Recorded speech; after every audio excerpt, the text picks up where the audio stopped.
Hello, my name is Amber Eddings. I'm here today with Mandy Evans. She is our HR director at Rome County Schools, and I'm going to be going over my artifact on creating an evaluation of inclusive instruction. How are you, Mandy? I'm good. Good. Thanks for coming and meeting with me today. I'm glad to be here. Today I want to walk through my evaluation of an inclusive instruction lesson that I observed online. Okay. And talk through what I noticed beyond just what was just the academics part of it. I tried to analyze it using the 4 dispositions, which are curiosity, open-mindedness, self-reflection, and educational equity.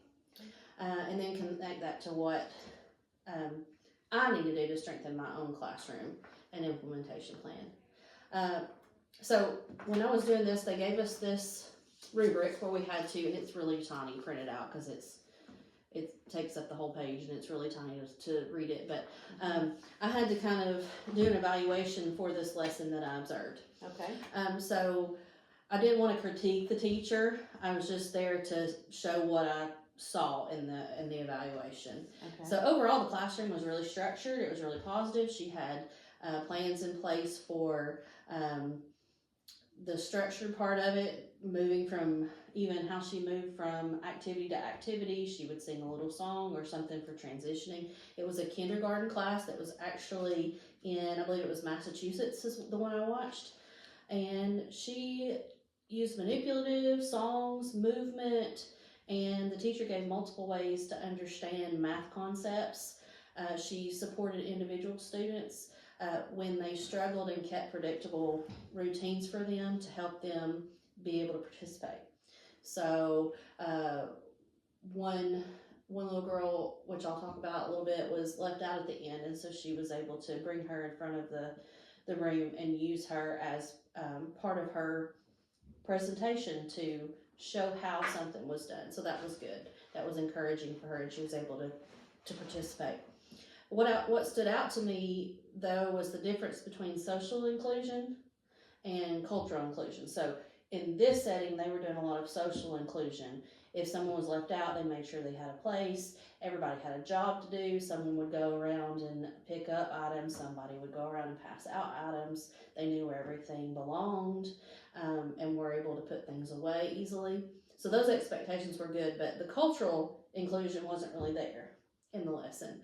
The students were included in activities, but they weren't really represented in their identities much, other than knowing what it's like to go to the store and pick out items to purchase, or going to the movies. They did a little presentation where they had the kids sit in chairs, and then one had to move to the other row to show how you're breaking them apart. So if you'd been to the movies or been to the grocery store, you could identify, but other than that, there wasn't very much cultural responsiveness in the lesson. So the examples that were relatable, like were the grocery shop and the movie seating, those were kind of culturally neutral because everybody does those things mostly. Mm-hmm. I also noticed a peer interaction where the peer interactions were respectful, and when they weren't being so respectful, the teacher would redirect. And when problems happened, the teacher stepped in quickly and solved them for them. The students participated, but they didn't really lead the discussions themselves. They were just recalling information, answering, singing songs, that kind of thing. So they didn't really do anything on their own. It was mostly teacher-led. So the classroom was effective and supportive, but the students weren't really owning their environment as much as they could. So connecting those, what I saw in the evaluation in the lesson, connecting those to the 4 dispositions of curiosity will be the first one. It made me curious about my own instruction because I realized engagement doesn't automatically mean inclusion. Students can be active and still not feel like they're represented. So it made me start asking whether my examples actually reflect my students' lives or just general school experiences. So it kind of opened me up to thinking about that and curious, am I doing what I need to do to create a culturally responsive classroom? Open-mindedness is the second disposition. At first, the lesson was completely inclusive because everybody participated. But looking closer, participation and inclusion are not always the same. You can include someone where it involves identity, voice, ownership, not just access to the instruction. So the next disposition is self-reflection.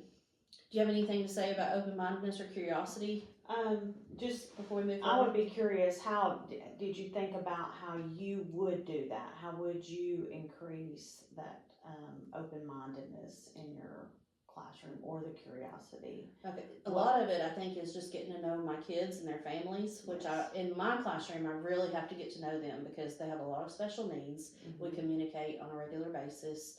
I want them to feel like they can trust me and feel safe with me to collaborate with me about what we're doing for their kid, their support. So knowing those things is helpful. As far as culturally responsive, I like to talk to the kids. We have time where we just talk to the kids and see what they're interested in, things that they like to do, things that they do at home with their families. What did they do over the weekend? How did they celebrate Christmas? What did they do when we had a break? We're about to have spring break coming up. What are they going to do on their spring break?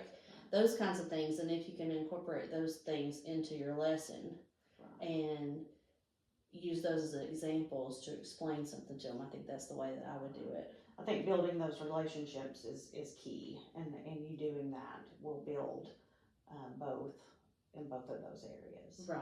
Because sometimes it's hard. Sometimes, kids go through things and parents don't really want to tell you everything that's going on. Right. But you want to create those relationships to where they feel comfortable. Oh, well, so-and-so didn't get to see his dad last weekend. Right. Well, that can be a problem in my classroom. I didn't know about that. Right.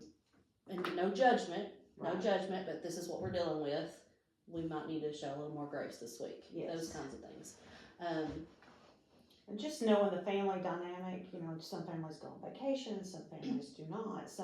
And just knowing that you can build those things into your classroom where the kids can share their outside experiences or home experiences. Right. And some kids will get to go on vacation. Some kids will be, they may just play outside. But that is fun too. Yes. And, so we'll talk about what we like to do outside when we go outside. Maybe share an experience from when I was a kid and what I like to do. Yes. So that kind of builds those connections too. Yeah, and you can build lessons around those things too when you know about them. So. That's a good idea. Self-reflection. This part made me think about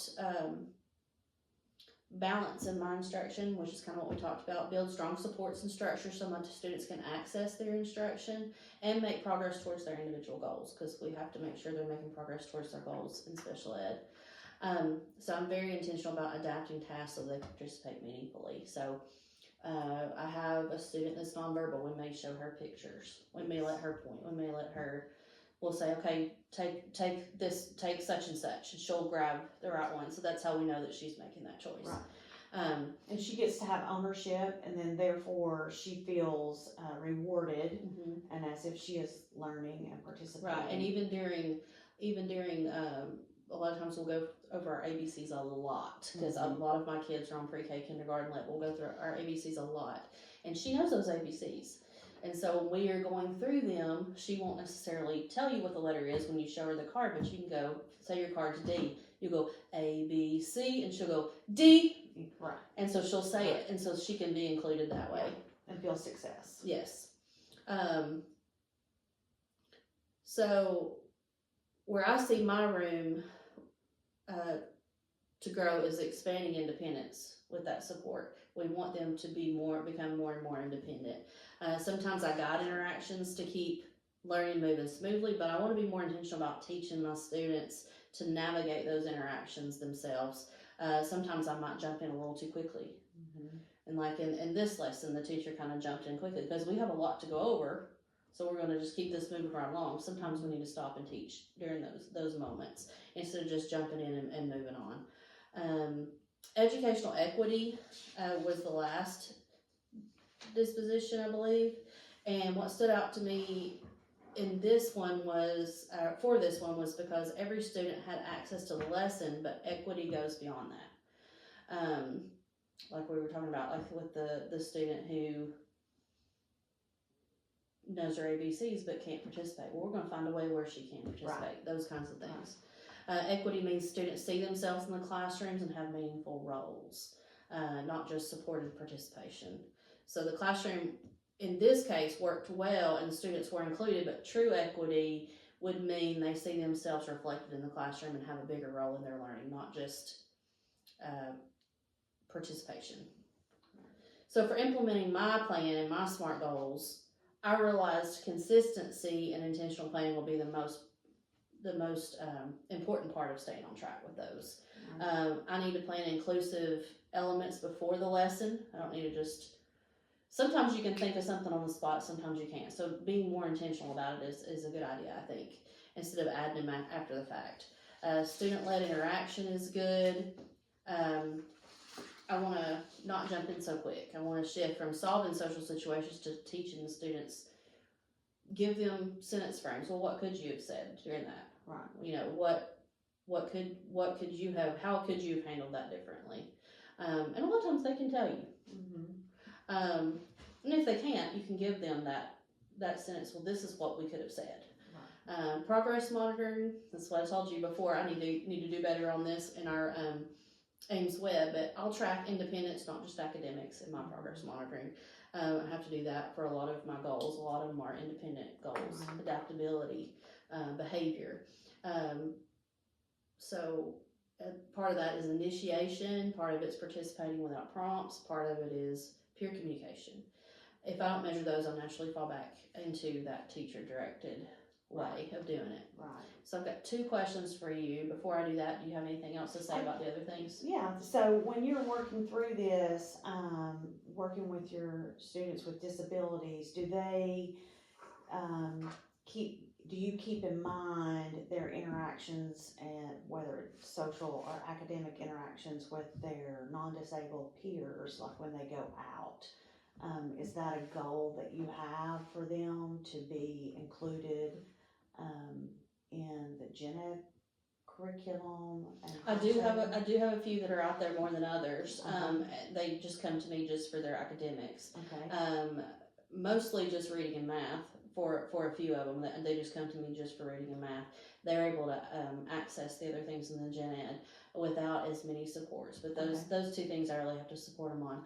Yes, I have this year, instead of just filling out a pre-vocational checklist myself, right, I've been giving it my students who just go to specials. I've been giving it to their specials teachers, right, and getting more than one. You know, like I have a student right now that I just about finalized his IEP right before you got there. He, I did one myself. I gave one to his music teacher, and I gave one to his library teacher. Okay. And it was interesting that all of us were pretty similar. Okay. But sometimes it's not that way. Sometimes they'll be a little bit different out there than they are with me. So It was interesting that this kid showed the same across settings, which was pretty cool. That's good. Yeah, it was really cool to see. So he wasn't being any different with me than he is out there. He's still acting the way he's supposed to. So that's your goal is that inclusive environment for them throughout life. I mean, we're training them to be included and have those skills and stick up for yourself too. Yes, to have skills to be successful, whether they're in a self-contained classroom or out in the gen ed classroom, cafeteria, hallways, those types of things. Right. I actually just got feedback from another student for library, and she said, and this kid usually doesn't speak a lot to adults, and she said he has been so much more confident with speaking to adults lately. And I was like, yes, that's a win. That is a win. So I want to keep track of those things out in gen ed to see how they're able to. Yes, you want to be responsive within your classroom, but really the growth is when you see them outside of you and outside of your class and your instructions. And too, one thing that I do is when kids, a lot of times my kids don't get to feel the wins that a lot of times the kids in gen ed do. A lot of theirs is, oh, well, I'm in trouble, or oh, I've got to work on this, or oh, I did this wrong. So they get a lot of negativity. But when my kids do something and they meet a goal or they do something just fantastic that day, that's for them personally, I'll bring them up here and give them a positive call, bring them up here, have them put it in the bin. Yes. We make a tour through the office and we go down through this back Excellent. hallway and we're like, I just got to brag on my friend here. That's good. So did that Miss Bridges has got gumballs. She was like, oh, I think they need a gumball. That's And good. so, and if somebody's in the TPA room, we just make our tour all the way back to their classroom. Excellent. I'm like, hey, I just wanted to stop in and tell you. And they're like, yay. Yeah. And one kid, he was just grinning. He actually said thank you. And this kid doesn't speak very much. But he said thank you, and I said, feels good, doesn't it? Yes. He was like, yeah. Very good. So it was really, really cool to see Good. that. Good. I love that so much. Good. But so the two questions I've got for you. The first one is, when you were in the classroom, what strategies helped you move from managing behavior to teaching social independence without losing instructional time?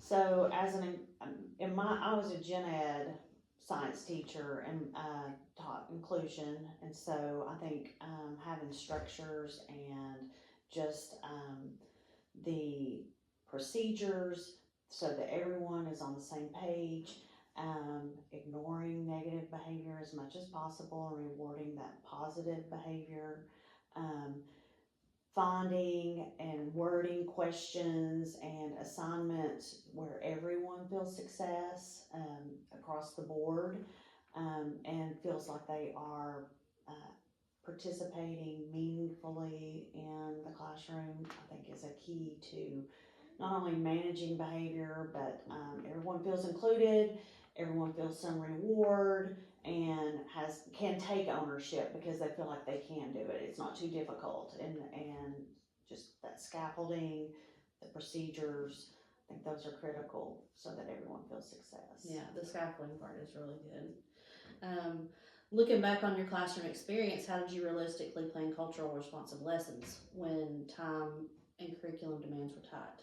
I think you have to be open and build relationships with your students. You have to know your students, know their backgrounds, getting to know them, and allow them to express themselves. And if you find an opportunity that you can build in some cultural differences within the lesson, allow that to happen naturally. And then if you can find lessons that are culturally responsive to the students that you have, I think it's good to take those lessons on and use those. Okay. Well, the valuation of the lesson that we did helped me realize that inclusive instruction is not just adding supports. Sometimes I think we do that too much. It's intentionally giving students ownership in the classroom, and that's the shift that I want to look toward moving forward. And is there anything that you can comment on, whether anything you particularly thought was good or anything that you feel like I could improve on? No, I think you're working towards that inclusiveness and giving them the structures to take ownership in their learning and in the classroom. So, very good. Okay, thank you. You're welcome.